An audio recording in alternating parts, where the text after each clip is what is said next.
Selamat menonton, jangan lupa like, komen, dan subscribe untuk perkembangan channel ini.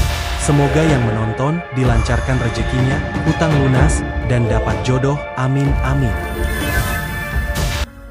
Rosario Dil, yang kemudian dikenal dengan nama Hercules, lahir pada tahun 1960-an di Timor Portugis, yang saat itu masih menjadi wilayah koloni Portugal. Kehidupan masa kecilnya berlangsung di tengah situasi yang tidak menentu.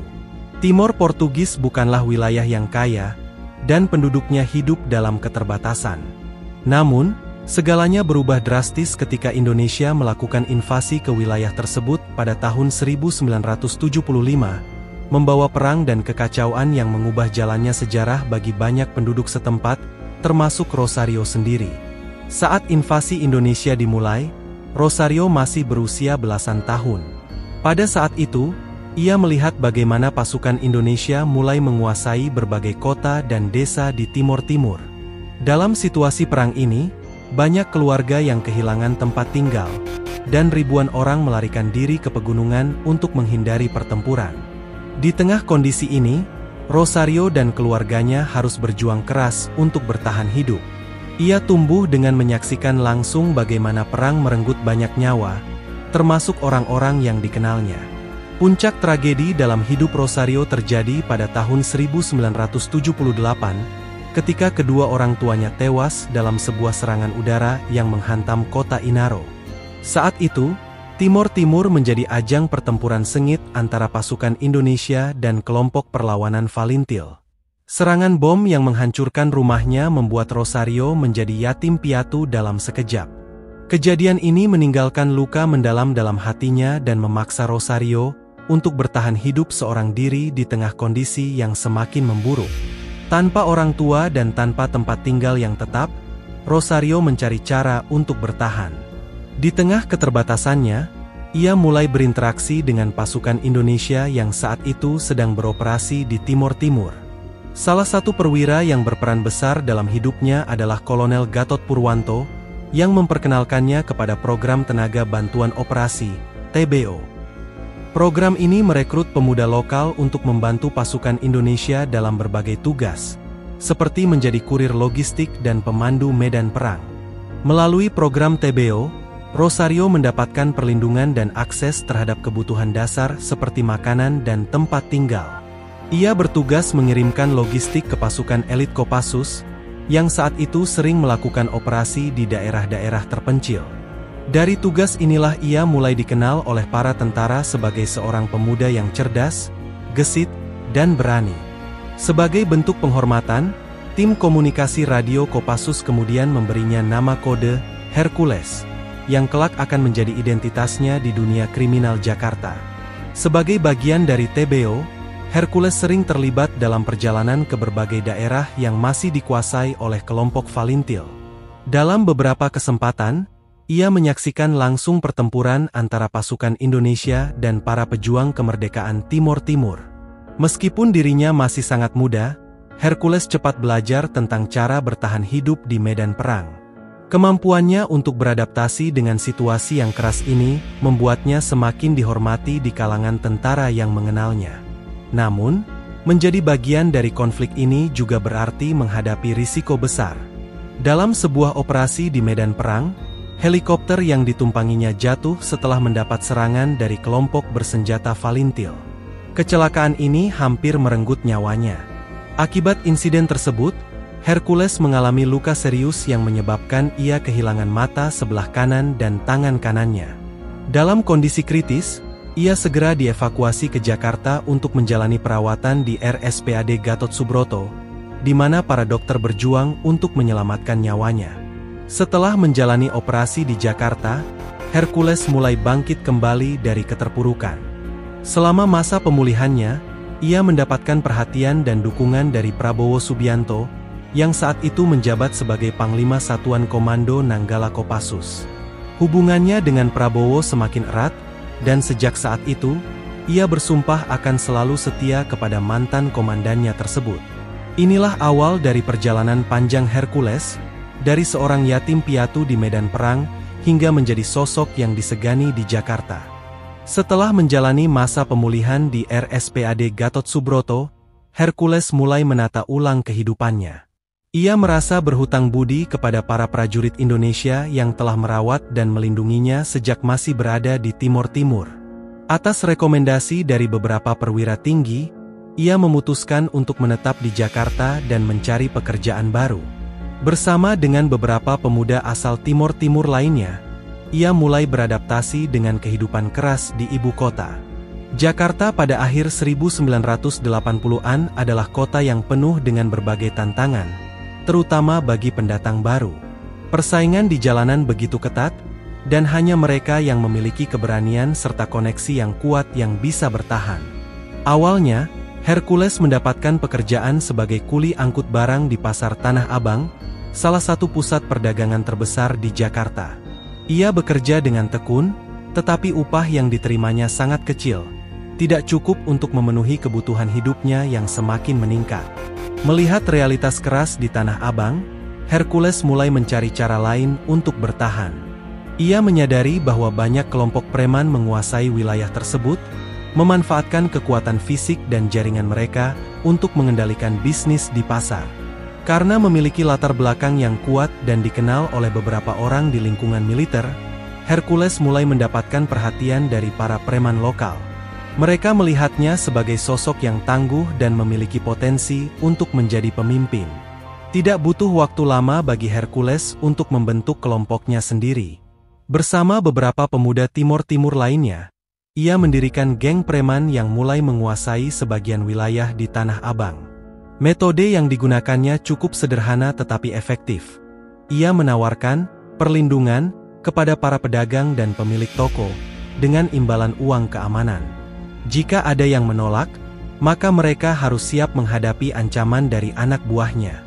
Dalam waktu singkat, namanya mulai dikenal di kalangan dunia hitam Jakarta. Selain menjalankan bisnis keamanan ilegal, Hercules juga mulai merambah ke dunia pemerasan dan bisnis gelap lainnya. Ia menggunakan pengaruhnya untuk mengendalikan berbagai aktivitas ilegal di Tanah Abang, termasuk peredaran barang impor ilegal, perjudian, dan prostitusi. Hubungannya dengan oknum aparat membuatnya semakin sulit disentuh oleh hukum. Bahkan, banyak pengusaha kecil yang terpaksa bekerja sama dengannya demi menjaga bisnis mereka tetap aman. Namun, kesuksesan Hercules dalam dunia kriminal tidak datang tanpa konsekuensi. Kelompok-kelompok preman lain yang sudah lebih dulu berkuasa di Jakarta, terutama dari komunitas Betawi dan Madura, mulai merasa terancam dengan kehadirannya. Tokoh-tokoh besar seperti Bang Ucu dan Abraham Lunggana, Haji Lulung, memandang Hercules sebagai ancaman serius yang bisa menggoyahkan dominasi mereka di Tanah Abang. Persaingan ini pun semakin memanas, dan bentrokan antar geng menjadi hal yang tidak bisa dihindari. Salah satu insiden terbesar terjadi ketika geng Hercules terlibat perkelahian brutal dengan kelompok preman lokal yang dipimpin oleh Bang Ucu. Bentrokan ini menyebabkan beberapa orang mengalami luka serius, dan situasi di Tanah Abang semakin tidak terkendali. Aparat keamanan mulai turun tangan untuk meredam kekacauan, tetapi pengaruh Hercules yang kuat di kalangan militer membuatnya tetap tidak tersentuh oleh hukum. Ia bahkan semakin dikenal sebagai sosok yang ditakuti di dunia bawah tanah Jakarta. Pada puncak kekuasaannya, Hercules tidak hanya dikenal sebagai pemimpin geng preman, tetapi juga sebagai broker politik yang berpengaruh. Ia menggunakan koneksinya dengan berbagai pihak untuk mendapatkan keuntungan dalam bisnis dan politik. Namanya mulai sering disebut dalam berbagai pertemuan penting, bahkan di lingkaran kekuasaan. Keberhasilannya dalam membangun jaringan membuatnya semakin sulit digulingkan oleh lawan-lawannya. Namun, dominasi Hercules di Tanah Abang mulai mengalami tantangan baru ketika terjadi pergeseran kekuatan di lingkungan militer dan politik. Pada akhir 1990-an, perlindungan yang selama ini diterimanya mulai melemah. Beberapa petinggi militer yang dulu mendukungnya mulai kehilangan posisi mereka, dan keadaan politik di Indonesia pun berubah. Akibatnya, Hercules mulai kehilangan sebagian besar kekuatannya, sementara geng-geng lain semakin berani menantangnya. Meski demikian, Hercules tidak menyerah begitu saja. Ia tetap mencari cara untuk bertahan dan memperluas pengaruhnya di luar dunia kriminal. Dengan pengalaman dan koneksi yang dimilikinya, ia mulai merambah ke bisnis legal, termasuk usaha penagihan utang dan kepemilikan lahan. Ini menjadi awal dari babak baru dalam kehidupannya, di mana ia mencoba untuk bertahan di dunia yang terus berubah. Keberhasilan Hercules dalam menguasai Tanah Abang tidak datang tanpa perlawanan. Setelah beberapa tahun mendominasi bisnis keamanan ilegal, pemerasan, dan perdagangan gelap, kelompok-kelompok preman lama mulai menaruh dendam kepadanya. Salah satu kelompok yang paling menentangnya adalah geng preman Betawi dan Madura yang telah lebih dulu menguasai pasar. Mereka merasa Hercules telah mengambil alih wilayah mereka dengan cara yang agresif dan tanpa kompromi. Ketegangan antara kelompok Hercules dan geng Betawi Madura semakin meningkat pada akhir tahun 1990-an. Awalnya, pertikaian hanya berupa saling ancam dan persaingan bisnis, tetapi seiring waktu berubah menjadi konflik terbuka. Salah satu insiden terbesar terjadi ketika anak buah Hercules bentrok dengan preman lokal dalam perebutan wilayah parkir liar dan distribusi barang ilegal di Tanah Abang. Bentrokan ini berujung pada perkelahian brutal yang menewaskan beberapa orang dari kedua belah pihak. Situasi semakin memanas ketika terjadi pertempuran besar di sekitar blok perdagangan utama di Tanah Abang. Bentrokan ini melibatkan ratusan orang yang bersenjatakan parang, golok, dan senjata rakitan. Darah berceceran di jalanan, sementara warga dan pedagang ketakutan menyaksikan peristiwa tersebut. Polisi akhirnya turun tangan untuk meredam konflik, tetapi kekuatan preman saat itu begitu besar sehingga aparat pun kesulitan mengendalikan situasi. Perlahan, posisi Hercules mulai goyah. Salah satu faktor utama yang membuatnya kehilangan kendali adalah perubahan politik dan militer di Indonesia. Beberapa petinggi militer yang selama ini mendukungnya mulai kehilangan jabatan mereka, terutama setelah reformasi di tubuh TNI pada akhir 1990-an. Tanpa dukungan kuat dari militer, Hercules menjadi lebih rentan terhadap serangan dari lawan-lawannya. Selain kehilangan perlindungan dari militer, Hercules juga menghadapi pengkhianatan dari dalam kelompoknya sendiri. Beberapa anak buahnya mulai meninggalkan geng setelah melihat posisinya semakin lemah. Mereka lebih memilih berpihak kepada geng lain yang sedang naik daun, atau bahkan bergabung dengan kelompok-kelompok baru yang didukung oleh penguasa politik yang berbeda. Pengkhianatan ini semakin mempercepat kejatuhan kekuasaan Hercules di Tanah Abang. Keadaan semakin buruk ketika geng Hercules mengalami serangan balik dari kelompok preman Betawi dan Madura. Tanpa perlindungan yang kuat, Hercules dan anak buahnya terpaksa menghadapi pertempuran yang tidak seimbang. Dalam beberapa insiden, mereka dikepung dan diserang hingga banyak yang terluka parah. Hercules sendiri pernah hampir terbunuh dalam sebuah serangan mendadak, di mana ia mengalami 16 luka bacokan di tubuhnya. Namun, dengan keberuntungan luar biasa, ia berhasil selamat dan dilarikan ke rumah sakit. Setelah insiden tersebut, geng Hercules kehilangan kendali atas sebagian besar wilayahnya di Tanah Abang. Para pedagang yang dulunya membayar uang keamanan kepada kelompoknya mulai beralih ke geng lain. Situasi ini semakin memperburuk posisi Hercules di dunia kriminal. Tanpa sumber pendapatan yang stabil, banyak anak buahnya yang pergi mencari perlindungan di tempat lain. Pada akhirnya, Hercules menyadari bahwa era kejayaannya sebagai Raja Preman Tanah Abang telah berakhir. Ia tidak lagi memiliki kekuatan untuk mengendalikan bisnis ilegal di Jakarta seperti sebelumnya. Kekalahannya dalam berbagai bentrokan, kehilangan perlindungan dari militer, dan pengkhianatan dari dalam kelompoknya sendiri membuatnya harus berpikir ulang tentang langkah selanjutnya dalam hidupnya. Meski telah kehilangan kekuasaannya, Hercules tidak sepenuhnya hancur. Ia masih memiliki koneksi yang kuat di dunia bisnis dan politik. Setelah mengalami berbagai kegagalan di dunia preman, ia mulai berpikir untuk beralih ke usaha yang lebih legal dan stabil. Inilah awal dari perjalanannya dalam membangun bisnis baru, termasuk usaha penagihan utang dan kepemilikan lahan. Dengan kejatuhannya sebagai penguasa jalanan, Hercules mulai menata ulang kehidupannya. Ia perlahan meninggalkan dunia kriminal dan berusaha mencari jalan yang lebih baik. Namun, meskipun telah berubah, namanya tetap melekat sebagai salah satu gangster paling ditakuti di Jakarta. Masa lalunya tidak bisa dihapus begitu saja, tetapi ia bertekad untuk membuktikan bahwa dirinya bisa menjadi sosok yang lebih baik.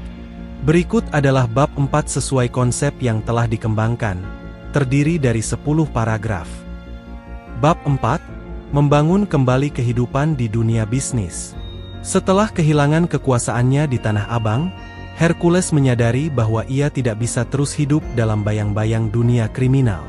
Kejatuhannya telah membuatnya kehilangan banyak sekutu, tetapi tidak semua orang meninggalkannya. Beberapa rekan setianya tetap berada di sisinya, memberikan dukungan moral dan membantu merencanakan langkah baru dalam hidupnya. Dengan segala pengalaman dan koneksi yang ia miliki, Hercules mulai beralih ke dunia bisnis legal, meskipun masih dipenuhi dengan nuansa ketegasan khas dirinya. Salah satu usaha pertamanya setelah meninggalkan dunia preman adalah bisnis penagihan utang. Berbekal reputasi yang telah ia bangun selama bertahun-tahun, banyak orang mulai mengandalkannya untuk menagih piutang yang sulit dibayar. Dengan pendekatan yang keras tetapi efektif, Hercules berhasil menjadikan bisnis ini sebagai sumber pendapatan baru. Ia memiliki jaringan yang luas dan mampu menekan pihak-pihak yang enggan membayar utang mereka. Selain bisnis penagihan utang, Hercules juga mulai mengembangkan usaha properti dan perkebunan. Ia mulai membeli lahan-lahan di pinggiran kota dan menyewakannya kepada para investor. Dengan memanfaatkan jaringan lama dan kedekatannya dengan berbagai kelompok, ia berhasil mengamankan bisnis ini tanpa banyak gangguan. Meskipun dulunya dikenal sebagai gangster yang ditakuti, kini ia mulai dilihat sebagai seorang pengusaha dengan pendekatan unik dalam dunia bisnis. Namun, transisi dari dunia kriminal ke dunia bisnis tidaklah mudah. Banyak pihak yang masih meragukan perubahan yang dilakukan oleh Hercules. Beberapa orang menganggap bahwa ia hanya menggunakan bisnis sebagai kedok untuk tetap beroperasi di dunia bawah tanah.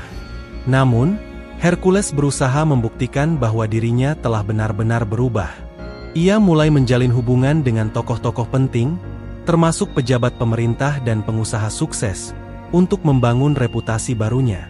Salah satu langkah penting dalam perubahannya adalah keterlibatannya dalam kegiatan sosial. Hercules mulai aktif dalam berbagai program amal, termasuk memberikan bantuan kepada anak yatim dan kaum duafa.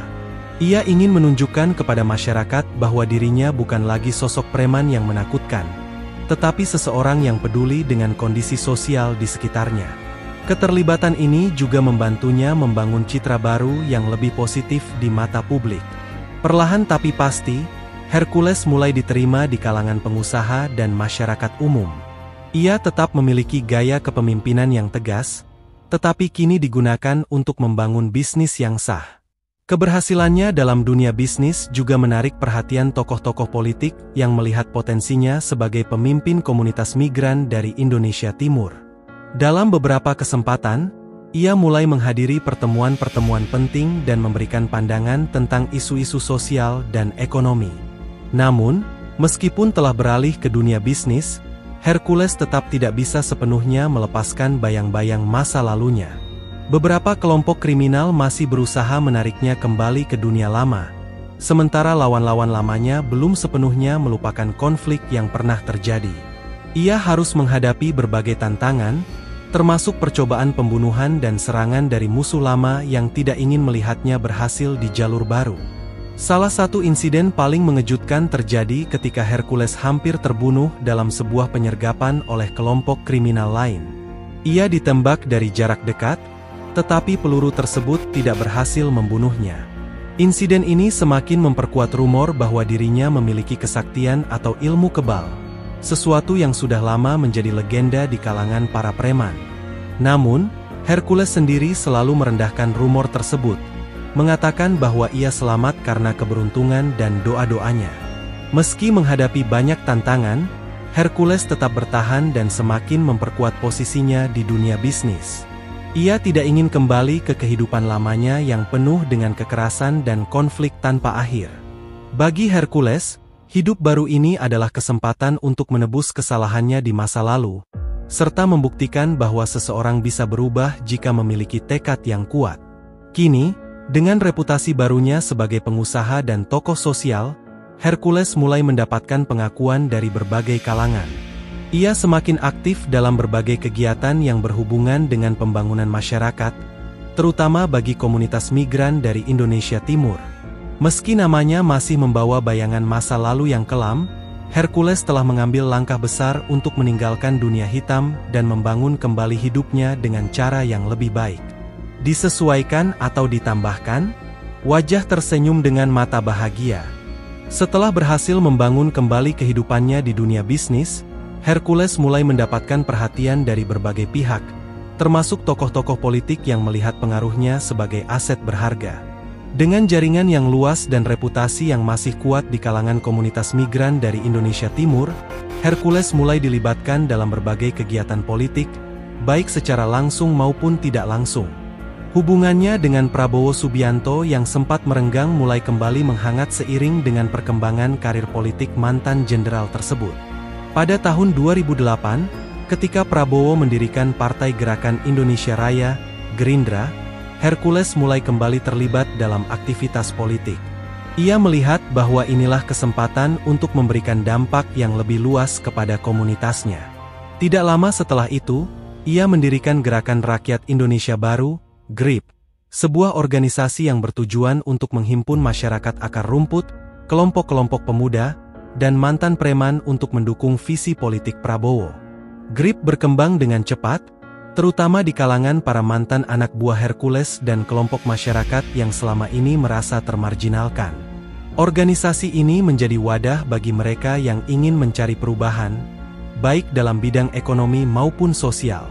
Hercules mulai mengadakan berbagai pertemuan, memberikan pidato, dan bahkan turun langsung ke lapangan untuk memperkuat jaringan politiknya. Ia tidak lagi hanya dikenal sebagai mantan gangster, tetapi juga sebagai tokoh masyarakat yang memiliki pengaruh besar. Namun, keterlibatannya dalam politik tidak selalu berjalan mulus. Banyak pihak yang masih mengingat masa lalunya sebagai penguasa dunia kriminal di Tanah Abang, dan mereka meragukan niat baiknya dalam dunia politik. Beberapa media bahkan mulai menggali kembali rekam jejaknya yang kelam, menyoroti berbagai aksi kekerasan yang pernah ia lakukan di masa lalu. Hercules harus menghadapi kritik tajam dan berbagai tantangan dalam membuktikan bahwa dirinya telah benar-benar berubah.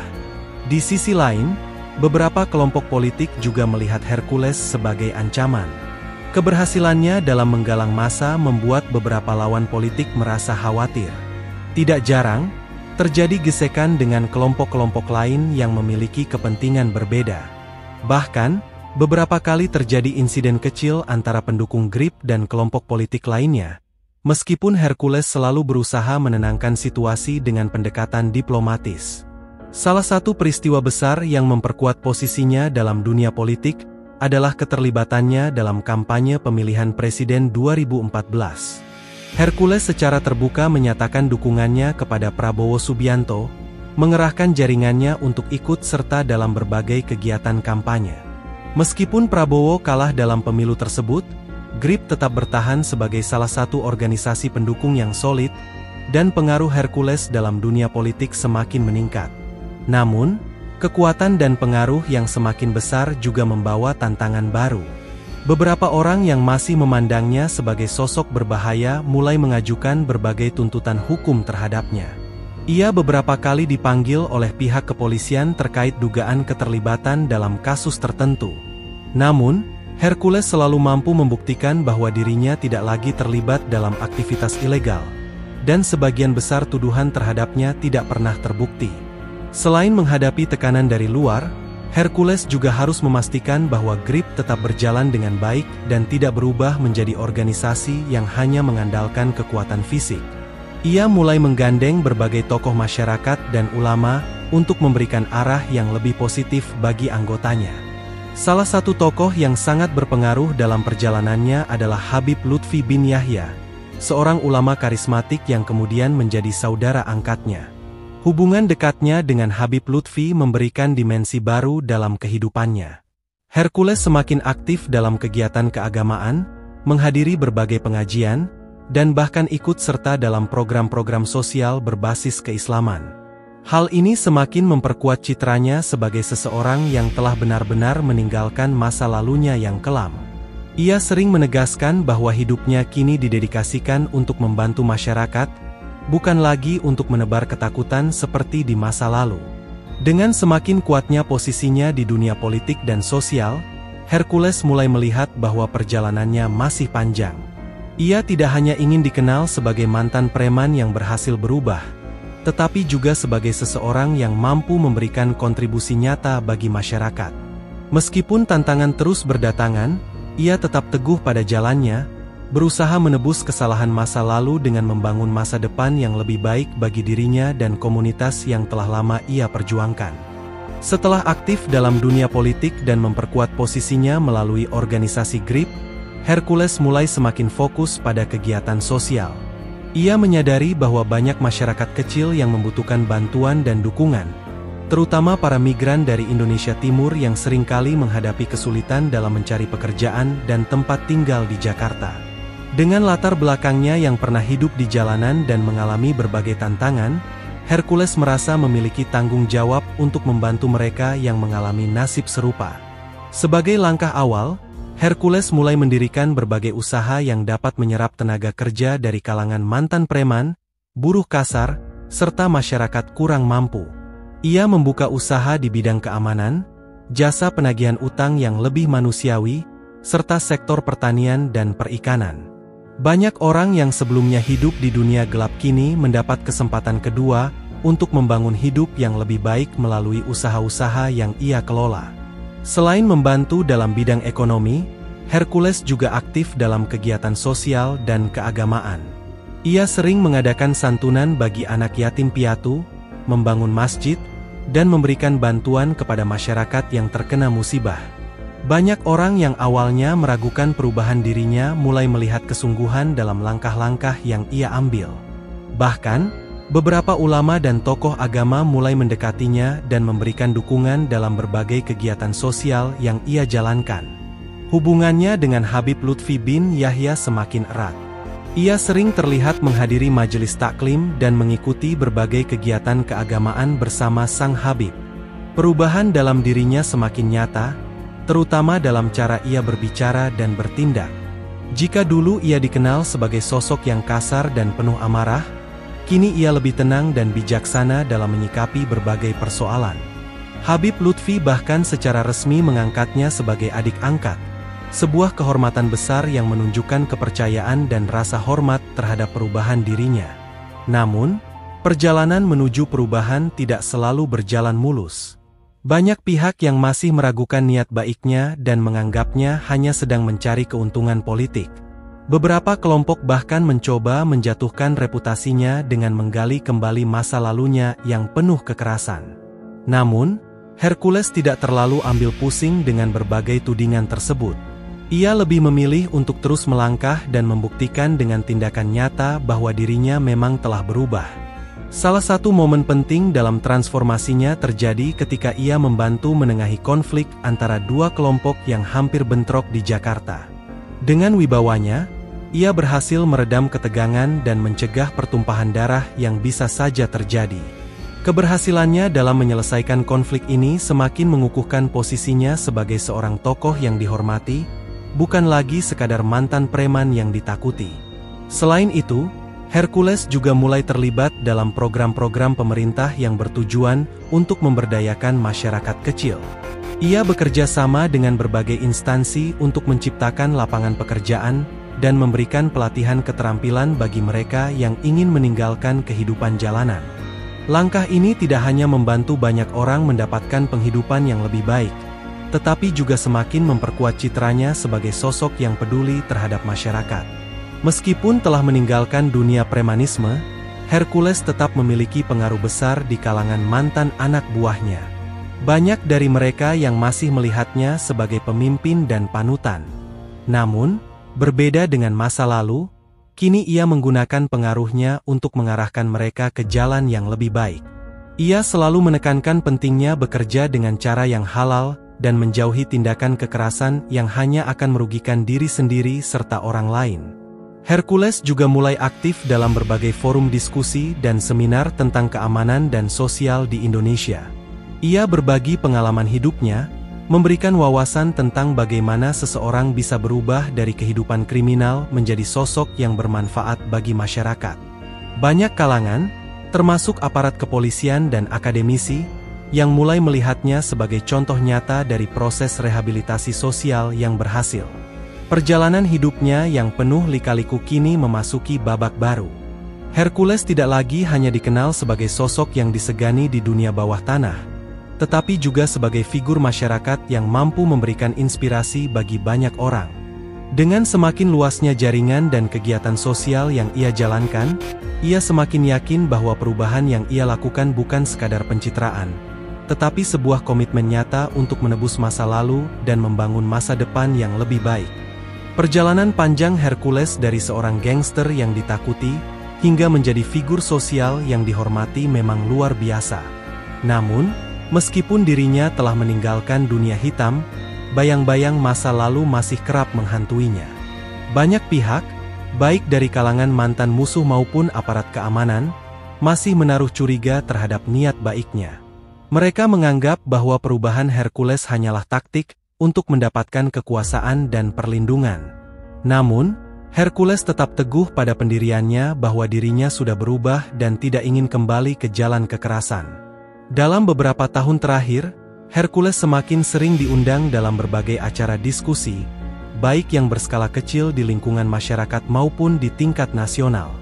Ia menceritakan bagaimana dirinya menjalani kehidupan sebagai preman, jatuh bangun dalam dunia kriminal, hingga akhirnya menemukan jalan baru yang lebih positif. Kejujuran dan ketulusannya dalam berbicara membuat banyak orang mulai menerima perubahan dalam dirinya. Bahkan, beberapa mantan preman yang dulu mengikutinya kini ikut terinspirasi dan mencoba mencari jalan hidup yang lebih baik. Di tengah kesibukannya dalam kegiatan sosial, Hercules juga tidak melupakan keluarganya. Ia semakin banyak menghabiskan waktu bersama istri dan anak-anaknya, sesuatu yang dulu sangat jarang ia lakukan karena kesibukan di dunia kriminal. Baginya, keluarga adalah salah satu alasan terbesar mengapa ia ingin berubah. Ia ingin anak-anaknya tumbuh tanpa harus mengikuti jejak kelam yang pernah ia jalani.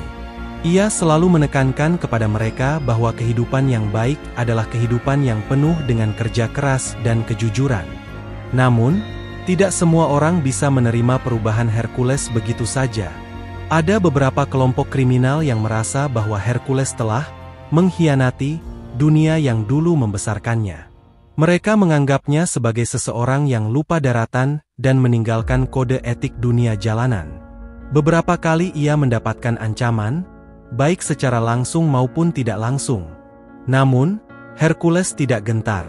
Ia tahu bahwa selama ia tetap berada di jalan yang benar, tidak ada yang perlu ditakuti.